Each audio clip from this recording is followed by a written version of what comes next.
Baik, selamat bertemu kembali di mata kuliah akuntansi pemerintahan. Pertemuan kali ini saya akan menggunakan Zoom, ya.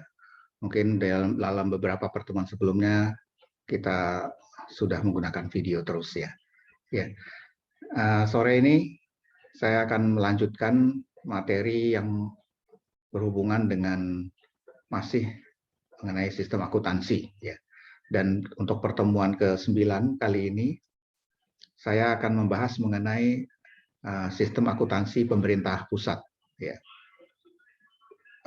Sebelumnya mungkin saya ingin menyapa dulu, ya, karena kita sudah lumayan lama tidak bertemu, ya. Mungkin kalian bisa coba dibuka videonya kalau nanti saya panggil, ya. Coba Sri Dewi. Ada Sri Dewi? Ada, Pak. Oke, bisa dinyalakan videonya? Bentar, Pak.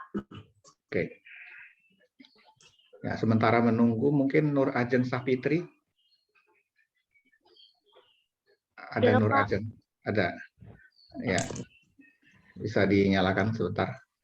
Oke. Ya. Mungkin saya ingin bertanya ke Nur Ajeng. Halo? Iya, Putus. Pak. Ya.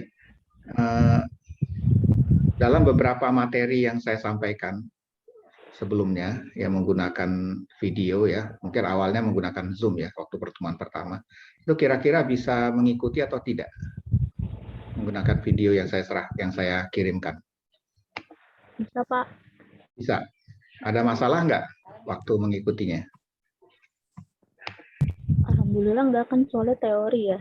Oh, gitu. Kemarin UTS-nya bagaimana? Bisa mengikuti? Lancar, Pak. Lancar? Bisa, Oh, Pak. oke. Ya, sekarang Sri Dewi tadi. Saya belum sempat. Gimana Sri Dewi? Kemarin mengikuti UTS-nya gimana? Bisa? Lancar, Pak. Lancar? Oh, Alhamdulillah. syukur. Ya.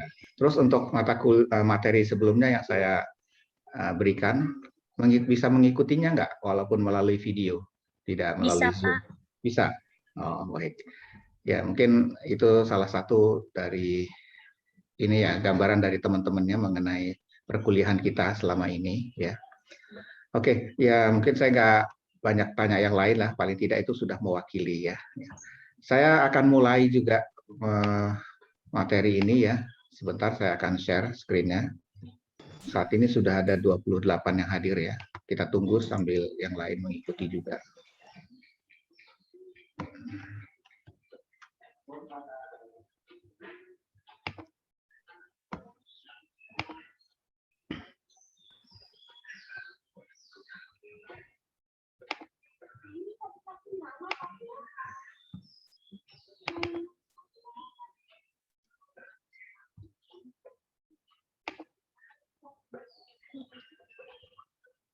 Baik, sudah kelihatan semuanya?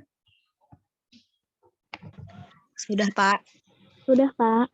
Jadi kita masuk di pertemuan ke-9 ini, kita akan mempelajari sistem akuntansi pemerintah pusat, ya. Mungkin pada minggu-minggu sebelumnya kalian membahas mengenai APBN, APBD, ya. Nah, sekarang kita coba masuk ke sistem akuntansinya. Sistem akuntansinya seperti apa, ya. Nah, ini adalah dasar hukum, ya. Artinya untuk menyelenggarakan sistem akuntansi, ya, terutama di pemerintahan, itu harus mengikuti yang namanya undang-undang, dan kemudian ada namanya PMK. PMK itu Peraturan Menteri Keuangan, ya. Nah, kalau di sini kalian perhatikan, ya, dasar hukumnya adalah Undang-Undang Nomor 17 Tahun 2003, itu adalah tentang keuangan negara. Kemudian Undang-Undang Nomor 1 Tahun 2004 tentang perbendaharaan negara. Nah, ini dasar hukum mengenai keuangan di negara kita. Nah, khusus untuk sistem akuntansinya dan pelaporan keuangannya itu merujuk pada PMK nomor 171 tahun 2007, ya. Jadi mengenai sistem akuntansi pemerintah pusat itu ada di dalam peraturan ini, ya. Nah, kemudian di PMK berikutnya, ya, itu dia lebih memperinci mengenai bagaimana penyusunan keuangan belanja subsidi, laporan keuangan, terus mengenai mekanisme pengelolaan hibah, ya. Kemudian ada sistem akuntansi hibah. Nah, ini diatur di PMK ini. Kemudian ada perubahan untuk PMK yang sistem akuntansi. Pada tahun 2007 ini ada perubahan di tahun 2011, ya, PMK nomor 233. Ya, ini tentang perubahan atas PMK nomor 171 yang di atas tadi.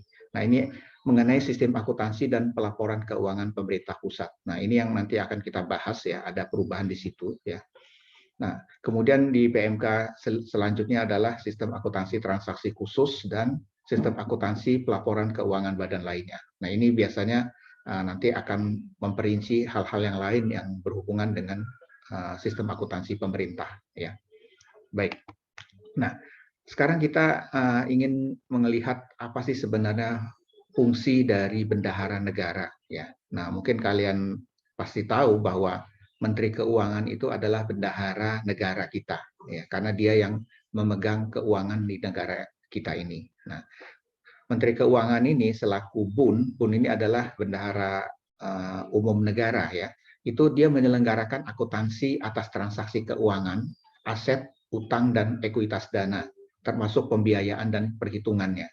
Jadi Menteri Keuangan itu memiliki tanggung jawab untuk sistem pencatatan akuntansi di negara.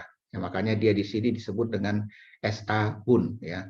Berarti di sini artinya adalah sistem akuntansi bendahara umum negara, ya. Nah, kemudian Menteri Keuangan, ya, itu juga adalah pimpinan yang memiliki wewenang sebagai pengguna anggaran, ya, yang menyelenggarakan akuntansi atas transaksi keuangan, aset, utang, ekuitas dana, termasuk transaksi pendapatan dan belanja. Nah, jadi Menteri Keuangan itu yang kedua, dia tugasnya atau fungsinya adalah sebagai SAI, ya.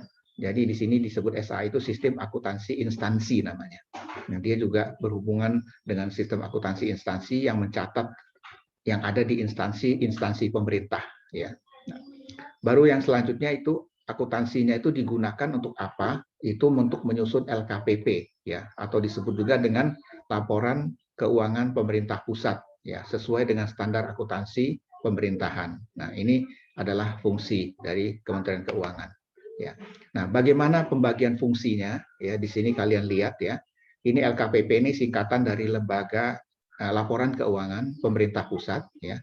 Itu terdiri dari SA BUN, singkatan dari Sistem Akuntansi Bendahara Umum Negara, ya. Ini makanya di sini adalah BUN, ya. Nah, ini yang memiliki wewenang di sini adalah Kementerian Keuangan.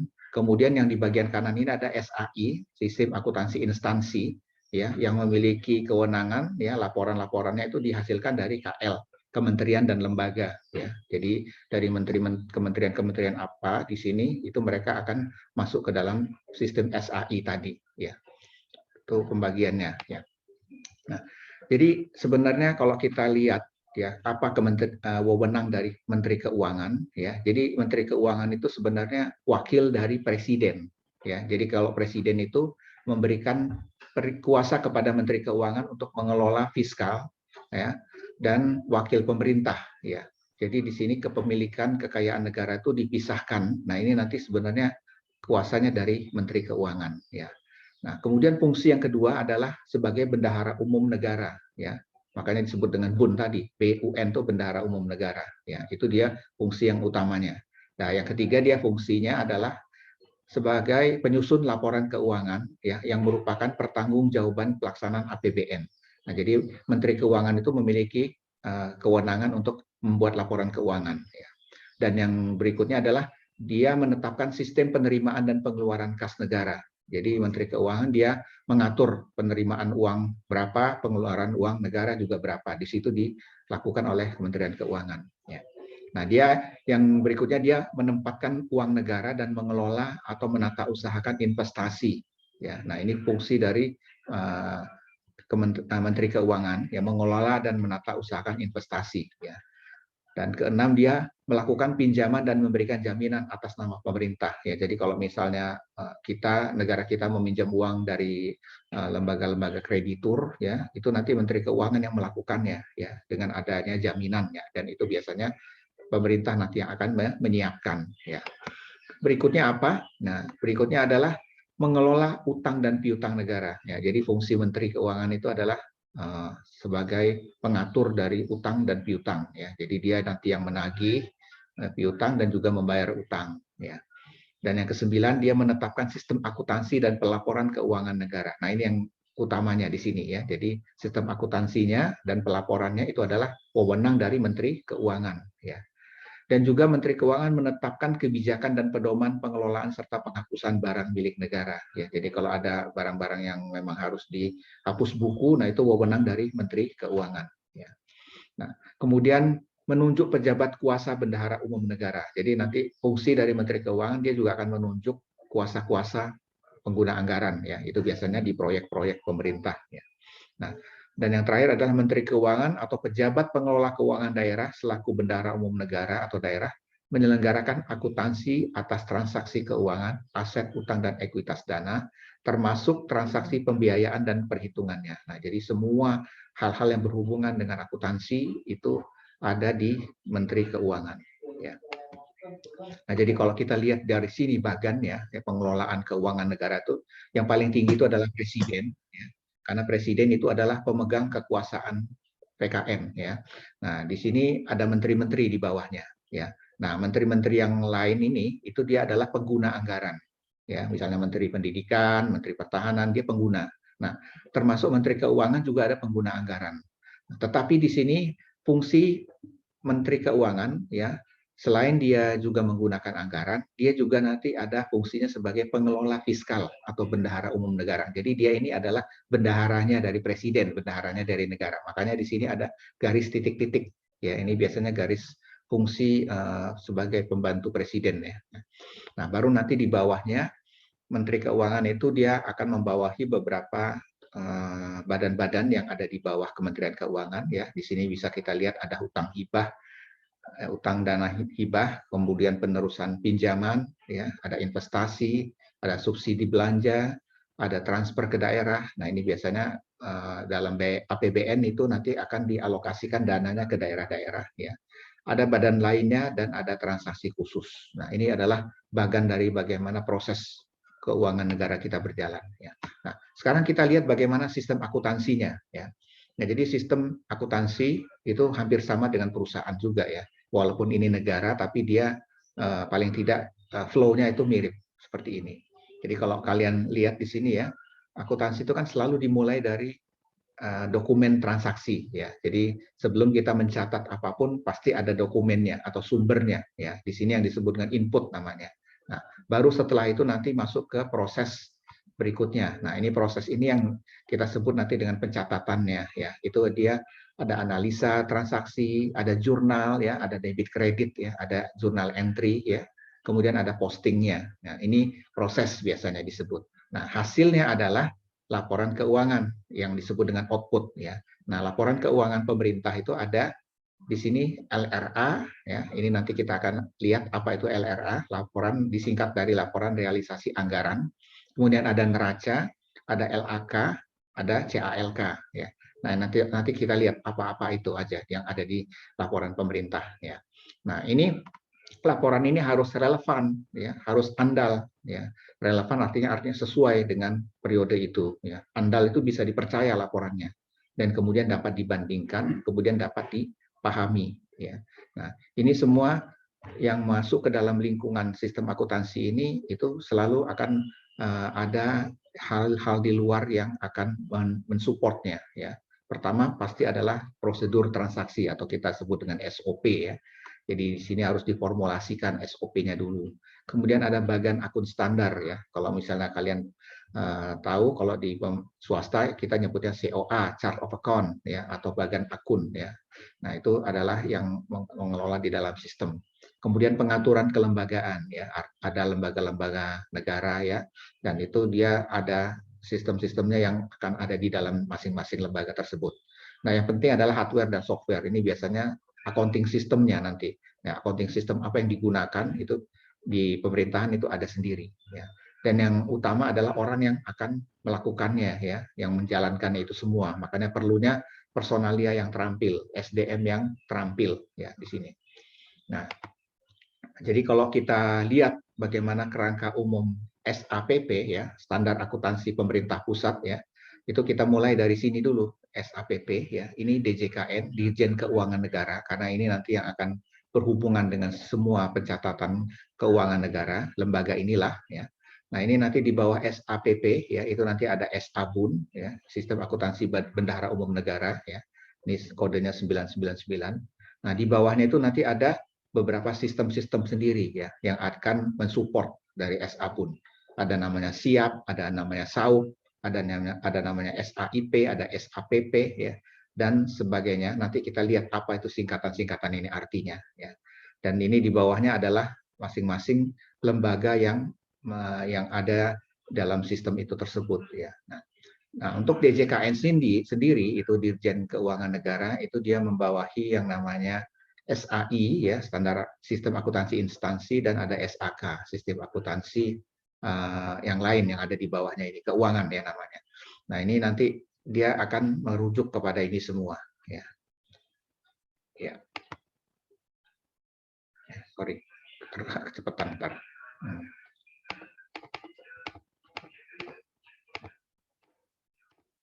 Nah, sekarang kita lihat ke SAI sendiri ya. Di sini kita lihat SAI ya. Itu sistem akuntansi instansi ya, itu di bawahnya ada SAK dan ada SIMAK BMN ya. Nah, ini sistem akuntansi SAI ini akan muncul seiring dengan masing-masing dari satuan kerja yang ada di bawahnya. Ini Satker ya, kita sebut dengan Satker ya. Ada Satker pengguna, ada Satker perangkat daerah ya. Nah, ini yang akan menggunakan sistem ini ya. Dan ini laporannya ada 3, LRA, neraca dan CALK ya. Nah, kalau kita lihat mekanisme pelaporan SAI ya, di sini mungkin hanya untuk tambahan bagi kalian ya, bagaimana prosesnya ya. Di sini ada dari DJKN ya, kemudian DJKN di bawahnya ada Kanwil DJKN ya. DJKN itu Dirjen Keuangan Negara ya. Kemudian ada KPKNL. Nah, ini dia nanti akan mengeluarkan uangnya di sini. Nah, ini ada istilah-istilah sendiri, ada UAPB ya, ini barang ya. UAPA ya, ini adalah akuntansinya ya. Ini nanti masuk ke sini, ke DJPN, Kanwilnya, kemudian ke KPPN ya. KPPN ini nanti yang lembaga yang akan mengeluarkan uangnya di situ. Jadi hanya untuk ilmu tambahan ya, supaya kalian bisa melihat gambarannya seperti apa prosesnya ya. Nah, jadi kalau kita lihat dari pelaksanaan dan pelaporannya nanti seperti ini ya. Nah, ini ada SAKUN, SAKUN, ya, Sistem Akuntansi Keuangan Negara, ada SAU, ya, ini menggunakan sistem lagi namanya SIAP, ya, yang banyak sistem-sistemnya di situ, ya. Nah, tapi yang jelas bagaimana prosesnya ini semua di sini dimulai dari DC, Dirjen Perbendaharaan Negara, ya, yang akan mulai. Kemudian dia ini diambil datanya dari Direktorat PKN, ya, dan juga dari Kanwil DJPBN, ya. Nah, di sini dari semuanya bermuara di KPPN. Ya, KPPN akan mengeluarkan LAK, ya, kemudian mengeluarkan LRA atau neraca. Nah, di sini kita lihat KPPN ini nanti ada di berbagai daerah di Indonesia. Nah, makanya di sini disebut dengan UAK BUN daerah. Ya. Nah, di sini prosesnya nanti ada pengumpulan data, pencatatan, pengiktisaran sampai dengan pelaporan posisi keuangan dan operasi keuangan pada Kementerian Keuangan selaku BUN tadi ya. Dia merujuk kepada PMK ini tadi ya, yang sudah direvisi tahun 2011. Nah, laporannya hasilnya adalah ini ya, ada LRA, ada neraca, ada LAK dan ada CALK ya. Nanti kita lihat apa itu masing-masing laporan itu ya. Nah, mungkin ini saya skip ya, ini lebih ke arah teknisnya ya. Saya tambahkan lagi materinya ya, saya ambil dari yang ini sendiri ya. Ini saya perjelas lagi ya mengenai sistem akuntansi pemerintah daerah ya. Jadi sistem akuntansi pelaporan keuangan pemerintah pusat atau SAPP ya. Jadi apa itu SAPP ya? Dia adalah rangkaian sistematik dari prosedur, penyelenggara, peralatan dan elemen lain ya. Dan jadi dia ini sebenarnya sistematisasi ya dari sistem pelaporan ya. Dan ini tujuannya adalah untuk mewujudkan fungsi dari akuntansi itu sendiri ya. Kemudian dari pengumpulan data ya, kemudian pencatatan, pengiktisaran sampai dengan pelaporan posisi keuangan dan operasi keuangan pada pemerintah pusat. Jadi sistem ini nanti mengakomodir semuanya. Ya. Nah, kalau kita lihat di sini ya, SAPP, Sistem Akuntansi Pemerintah Pusat, ya, itu dia nanti menghasilkan 7 laporan keuangan. Ya. Nah, ini yang tadi sempat kita lihat, kita bahas tadi ya, apa aja, ada LRA, ada LPSAL yang kedua, kemudian ada ketiga neraca, kemudian ada LO, ya, kemudian ada LAK, kemudian ada LPE dan ada CALK. Nah, ini laporannya ada 7 di sini ya. Nah, ini semuanya SAPP ini dikembangkan sesuai dengan standar akuntansi pemerintahan SAP ya, yang pernah kita bahas di pertemuan sebelumnya. Ya. Nah, jadi apa tujuan dari SAPP ini? Ya, pertama adalah menjaga aset pemerintah pusat. Ya, jadi kalau kita ada catatan atau record dari pencatatan semuanya itu sebenarnya adalah menjaga jangan sampai hilang aset-aset negara kita. Ya, misalnya listrik, tanah dan sebagainya itu semua harus dicatat. Ya. Kemudian tujuannya adalah menyediakan informasi yang akurat dan tepat waktu ya tentang anggaran ya. Jadi dengan adanya sistem pencatatan tadi ya harus on time sehingga paling tidak laporan kita nanti benar-benar up to date dan tidak basi ya. Jadi bisa benar-benar menggambarkan kenyataan yang terjadi di lapangan ya. Nah, dan juga sistem akuntansi pasti harus sesuatu yang bisa dipercaya atau trust ya. Kenapa? Karena kalau kita tidak percaya dengan laporan yang dibuat nanti akan timbul suatu keraguan dan ini akan berakibat fatal karena akibatnya nanti laporan kita benar-benar tidak bisa dipercaya. Nah, ini yang harus penting dilakukan ya. Dan yang terakhir laporan keuangan itu adalah fungsinya untuk membantu perencanaan, untuk membantu mengelola dan mengendalikan kegiatan-kegiatan dan keuangan pemerintah secara efisien. Jadi kalau kita punya data yang tepat, berarti laporan keuangan kita juga nanti akan menggambarkan sesuatu yang memiliki kemampuan untuk menganalisa sehingga sesuatu bisa menjadi lebih baik ya. Nah, bagaimana karakteristik dari sistem akuntansi pemerintah pusat ini? Yang pertama pasti adalah dari basis akuntansinya. Nah, nanti di pertemuan ke-10 kita akan membahas lebih jauh mengenai akuntansi berbasis accrual ya. Nah, ini karena pemerintah mulai tahun 2010 ke atas menggunakan sistem akuntansi ini yang memang sudah lama diadopsi oleh akuntansi perusahaan ya, yang seperti komersil yang biasa kita pelajari dalam beberapa belakang ini di semester sebelumnya. Nah, tapi juga ada cash basis juga yang masih tetap dipakai di dalam akuntansi pemerintahan ini. Ya, ini namanya basis kas ya. Dia digunakan di dalam LRA ya atau dalam laporan realisasi anggaran sepanjang APBN disusun menggunakan pendekatan berbasis kas. Jadi kalau masih menggunakan basis kas, jadi masih tetap dipakai datanya. Nah, kemudian karakteristik berikutnya adalah sistem pembukuan berpasangan, double entry record ya. Karena kalau sistem akuntansi yang cash basis itu dia menggunakan single entry ya, pembukuan tunggal. Nah, setelah dia menjadi sistem accrual basis tadi, dia menggunakan double entry ya. Jadi agak berbeda pencatatannya ya, karena ada debit kredit kalau double entry ya. Nah, yang karakteristik berikutnya adalah desentralisasi pelaksanaan anggaran ya. Jadi pelaksanaan anggaran itu tidak terpusat di satu tempat ya, karena nanti akan dibagi-bagi ke berbagai provinsi atau kabupaten di Indonesia ini. Nah, ini ada unit-unit akuntansi dan pelaporan keuangan yang dibuat secara berjenjang, bertingkat ya.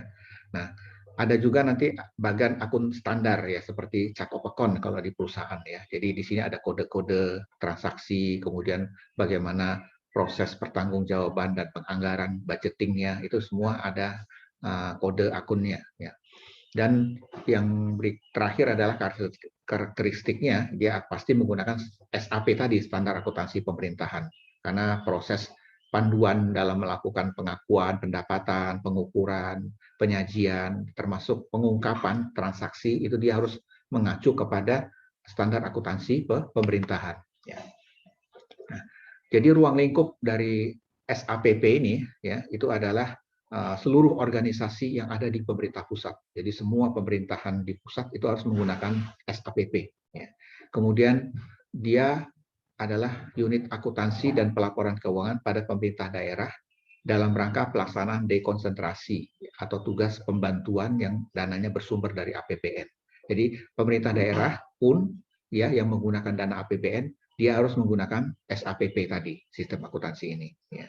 Dan yang ketiga adalah pelaporan keuangan pada BUN, ya, Bendahara Umum Negara, ya, yang di bawah Menteri Keuangan tadi. Nah, ini harus menggunakan SAPP. Nah, yang dikecualikan dalam SAPP, ya, artinya yang memang tidak menggunakan sistem akuntansi pemerintah pusat ini, ya, yang ada 3, ya. Pertama adalah Pemda yang dananya bersumber dari APBD. Jadi kalau pemerintah daerah yang dananya tidak menggunakan APBN, jadi dia menggunakan dana APBD dia sendiri, dia menggunakan SAPP ini. Ya. BUMN tidak menggunakan SAPP karena dia menggunakan sistem tersendiri akuntansinya. Ya. BUMD pun juga, badan usaha milik daerah, itu tidak menggunakan SAPP. Ya. Nah, ini kerangka umum SAPP tadi, ya. Jadi tempat saya tadi bahas, ya. Jadi SAPP itu ada namanya SAI, ya. Ini sistem akuntansi instansi lembaga, dan ada SABUN, ya, sistem akuntansi Bendahara Umum Negara. Ini di bawah Kementerian Keuangan. Ya, jadi 2 itu yang akan dilibatkan. Ya. Nah, ini bagaimana kerangka umumnya. Yang kita lihat di sini adalah sistem akuntansi BUN-nya dulu, Bendahara Umum Negara. Nah, tadi kan ada istilah-istilah, ya. Ini singkatannya dari apa kerangkanya, ya. Jadi Bendahara Umum Negara itu membawai berbagai sistem yang ada di dalamnya, ya. Kita lihat di sini ada namanya SIAP, ya. Ini adalah sistem akuntansi pusat, ya. Jadi ini accounting system semua, ya. Jadi pemerintah pun menggunakan akuntansi sistem tersendiri, ya. Ya. Ada SAUP, ya. Ini sistem akuntansi utang pemerintah, ya. Ada SIKUBAH, sistem akuntansi hibah. Ada SAIP, sistem akuntansi investasi pemerintah. Ada SAPPP, ini sistem akuntansi penerusan pinjaman pemerintah. Ada SATD, sistem akuntansi transaksi ke daerah. Ada SABS, sistem akuntansi belanja subsidi. Ada SABL, sistem akuntansi belanja lain-lain. Ada SATK, sistem akuntansi transaksi khusus. Dan ada SAPBL, sistem akuntansi pelaporan dan pelaporan badan lainnya. Nah, jadi banyak, ya, di dalam pemerintahan ini sistem-sistemnya, dan ini di bawah dari SABUN, ya, sistem akuntansi Bendahara Umum Negara. Nah, kalau untuk SAI, ya, tadi kan SABUN, ini SAI, sistem akuntansi instansi, ya. Nah, itu dia ada 2 yang di yang dikelola di bawahnya, ya. Yang pertama adalah unit akuntansi dan pelaporan barang. Jadi kita tadi sempat lihat singkatan UAPB namanya. Jadi ini dia melaporkan bagaimana proses dari flow dari barang yang keluar dan masuk yang di ini nama pemerintah. Dan yang berikutnya adalah unit akuntansi dan pelaporan keuangan atau UAPK tadi. Ini dia lebih ke arah bagaimana secara accounting-nya, pelaporannya, ya. Jadi dia nanti dibikin berjenjang, ya, secara vertikal, ya. Disesuaikan nanti dengan karakter dari masing-masing instansi. Bagaimana ininya, kita lihat hubungan antara SAI dengan SABUN, ya. Nah, jadi kalau kita gambarkan di sini, ya, ini Menteri Keuangan itu adalah selaku pengelola fiskal, jadi dia yang bertanggung jawab ini semua, ya. Nah, yang di atas ini adalah SAI, jadi ini Kementerian Negara dan Lembaga, ya. Jadi Kementerian Negara dan Lembaga tadi dia akan mencatat dari transaksi, anggaran, realisasi, transaksi akrual, transaksi BLU, ya. Ini Badan Layanan Umum, ya. Kemudian ada transaksi lainnya. Nah, ini nanti masuk ke dalam yang khusus yang di atas ini masuk ke dalam unit akuntansi pelaporan keuangan atau UAPK, ya. Sedangkan yang khusus untuk barang yaitu masuk ke sini, ya, dari transaksi BMN ini, ya. Ini masuk ke unit akuntansi pelaporan barang. Tapi nanti muaranya akan tetap ke sini, ya. Nah, ini semua nanti akan masuk ke dalam GLSAI, ya, General Ledger di sini, ya. GL itu buku besarnya SAI, ya. Nah, kalau untuk ini yang SAPP, ya, ini pasti nanti dihasilkan dari akuntansi pemerintah pusat, ya, yang lain-lain. Kemudian untuk LKBUN, ya, ini Lembaga Keuangan Bendahara Umum Nasional, ini ada mengeluarkan GLSABUN namanya. Nah, dari GL ini hasilnya adalah nanti LKPP, Lembaga Keuangan Pemerintah Pusat, ya, laporan keuangan, ya. Dan ini akan diperiksa oleh BPK, ya. Nah, jadi di sini unit akuntansi keuangan, ya, pada subsistem sabun tadi, ya, itu di dalamnya ada anggaran, ada transaksi non anggaran, ya. ada transaksi realisasi ya, sampai transaksi khusus ya. Nah, ini akan dipantau, dimonitor oleh Menteri Keuangan selaku BUN, Bendahara Umum Negara. Ya. Nah, kita lihat bagaimana proses bisnis dari sistem akuntansi instansi. Nah, ini hampir sama dengan proses kalau kita di perusahaan ya, pasti dimulai dari yang namanya dokumen. Ya, dokumen di sini adalah sebagai sumbernya. Ya, sumbernya ini nanti akan dicatat, akhirnya adalah menjadi jurnal. Ya, jurnal misalnya jurnal debit dan kredit ya di situ ya. Baru nanti setelah itu diklasifikasikan menjadi buku besar atau GL, General Ledger. Dan nanti ada buku pembantu ya, ini semacam buku pembantu piutang atau hutang ya. Baru nanti hasilnya adalah laporan ya. Nah, laporannya apa? Kalau dari sistem akuntansi instansi ya ada 5. Ada LRA, ada LO, ada LVE, ada neraca dan ada CALK. Nah, apa itu singkatannya? Ya kita lihat di sini nanti ya. Ya, nanti ada mungkin nanti bisa saya jelaskan di slide yang lain ya. Jadi nanti dari SAI ini ya menghasilkan yang namanya laporan realisasi anggaran, terus laporan operasional, ya, terus laporan perubahan ekuitas (LPE), kemudian neraca, ya, kemudian ada catatan atas laporan keuangan. Ya, ini dari SAI ya. Ya. Kemudian kita lihat gambaran proses akuntansi pada entitas akuntansi ya. Ini hampir sama dengan yang saya jelaskan di awal tadi ya, tetap semuanya melakukan melalui proses input, proses, dan output. Ya. Jadi ada inputnya ya, sumber-sumber dokumen, kemudian prosesnya adalah jurnal, posting, entry, ya. Kemudian outputnya ada LRA, LPE ya, yang tadi. Ya. Dan ini di bawahnya adalah sistem akuntansi yang dipakai. Ya. Ini summary yang tadi ya. Nah, kita masuk ke proses bisnis dari unit akuntansinya ya. Jadi kalau kita melakukan proses itu pasti ada namanya verifikasi dan validasi ya, elemen dokumen. Jadi pasti ada sumber-sumber dokumen yang diperiksa apakah betul atau tidak, apakah salah atau tidak isi di dalam dokumen tersebut. Ini harus diverifikasi sebelum masuk ke perekaman atau recordnya tadi ya. Nah, ini setelah itu nanti recordnya tadi, ya pencatatan tadi, itu nanti akan divalidasi lagi, diverifikasi lagi. Baru setelah oke diposting.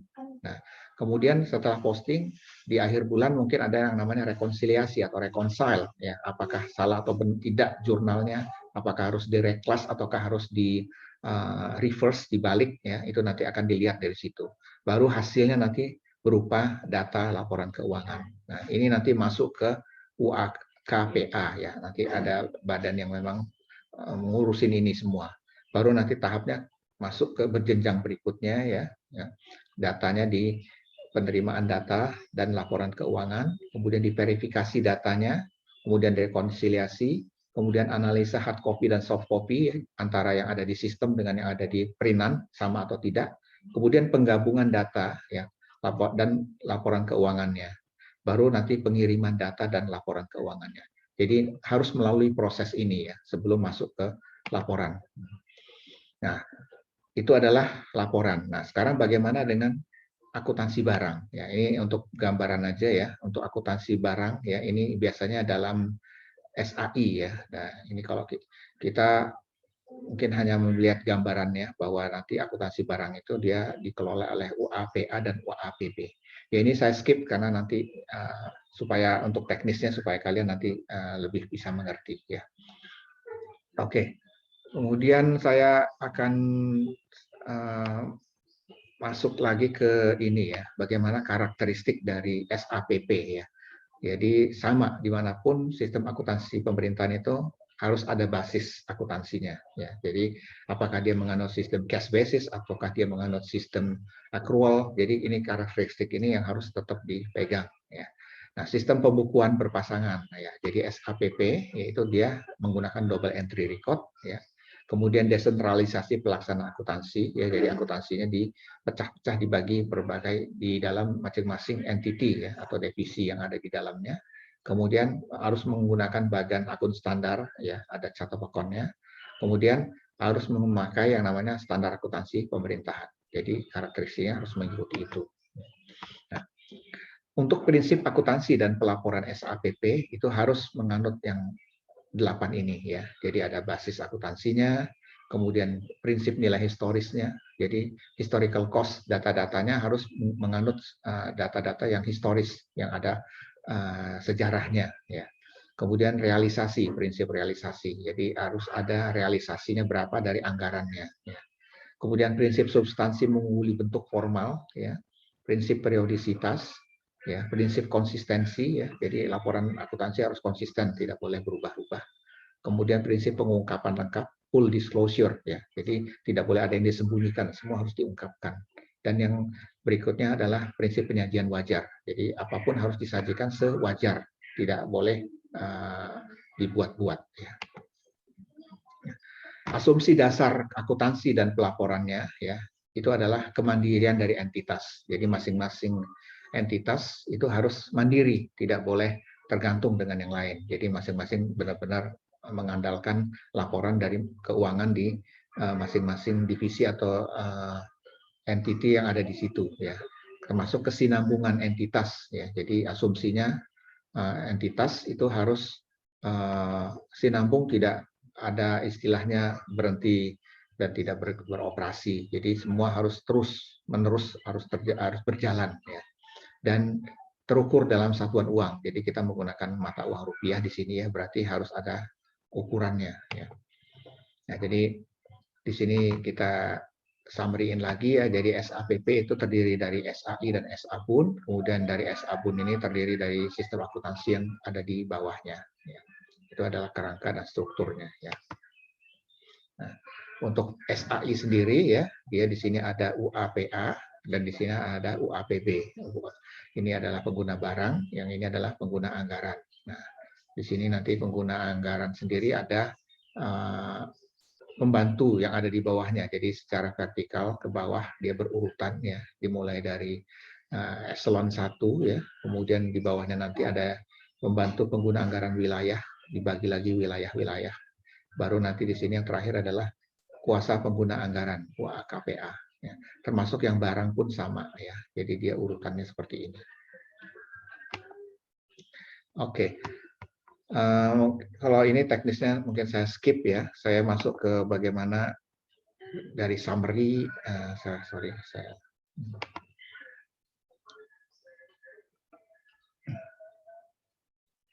terlalu cepat nggak nih ya saya?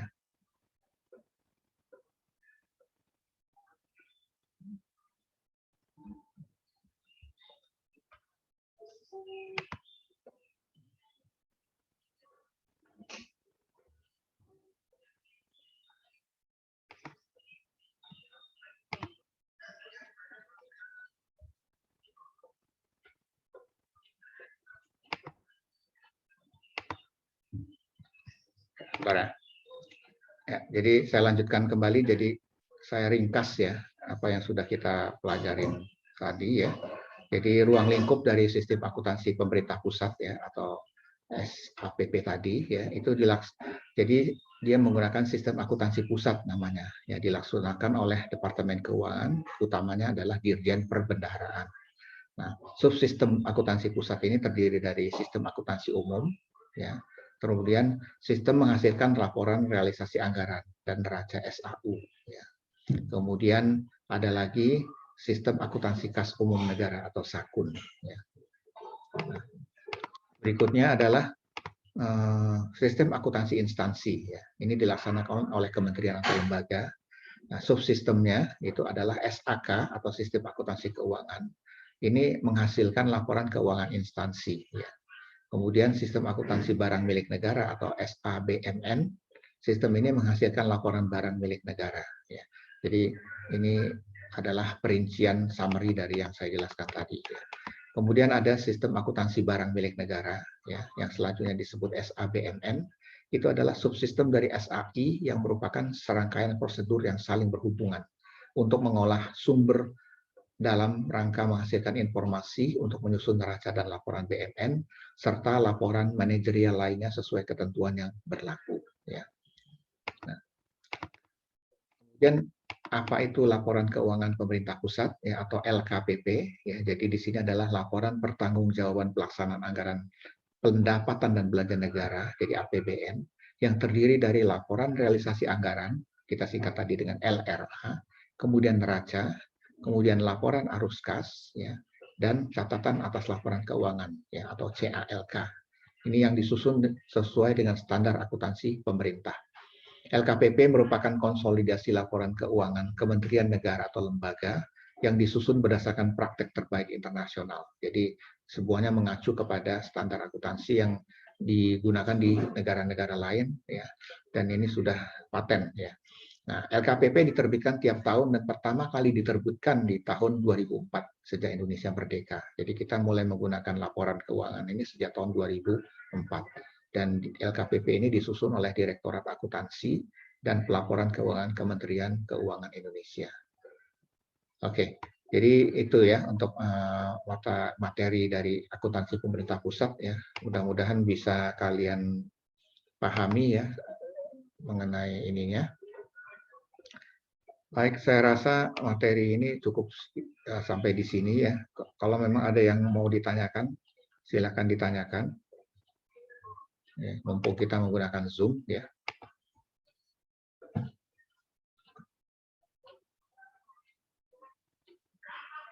Oke, baik, kalau memang tidak ada yang ditanyakan ya, saya akhiri mata kuliah ini ya, materi ini, dan semoga kalian semua bisa mengerti dan bisa memahaminya semuanya. Baik semuanya, terima kasih. Terima kasih, Pak. Terima kasih, Pak. Terima kasih, Pak. Terima kasih, Pak. Ya. Terima kasih, Pak. Oke.